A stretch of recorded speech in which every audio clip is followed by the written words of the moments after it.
भगवान श्री कृष्ण जब माता देवकी और पिता वसुदेव को कंस के चंगुल से छुड़ाने गए तब उनकी उम्र 14 वर्ष थी। उनकी माता ने उनसे पूछा कि बेटा तुम तो भगवान हो, तो तुम हमें पहले ही कंस के चंगुल से छुड़ा सकते थे, इतनी देर क्यों कर दी? तो कृष्ण जी ने कहा, माता क्या पिछले जन्म में आपने मुझे 14 वर्ष का वनवास नहीं दिया था? माता हैरान रह गई, बोली ये क्या कह रहे हैं आप? तब कृष्ण जी ने बताया कि पिछले जन्म में मैं राम था और आप थी माता कैकेयी और आप ही ने मुझे 14 वर्ष का वनवास दिया था और कर्म फल से कोई नहीं बच सकता माता, इसलिए आपको 14 साल का ये दुख सहना पड़ा। तब आश्चर्यचकित होते हुए माता ने पूछा, तो फिर यशोदा पिछले जन्म में कौन थी?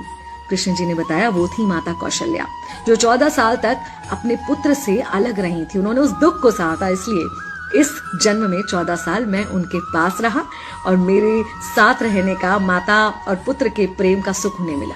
कहने का मतलब यह है कि कर्म फल से ना उस युग में कोई बचा था, ना आज कोई बचेगा। खुद भगवान भी कर्म फल से नहीं बच सकते, इसलिए अपने हर एक कर्म को बहुत सोच समझ कर कीजिए, क्योंकि जिसके भी खिलाफ आप कुछ गलत कर रहे हैं उससे आपकी शत्रुता कुछ समय या शायद एक जन्म की है, लेकिन उसके साथ कुछ गलत करके आप अपने कई जन्म बिगाड़ सकते हैं।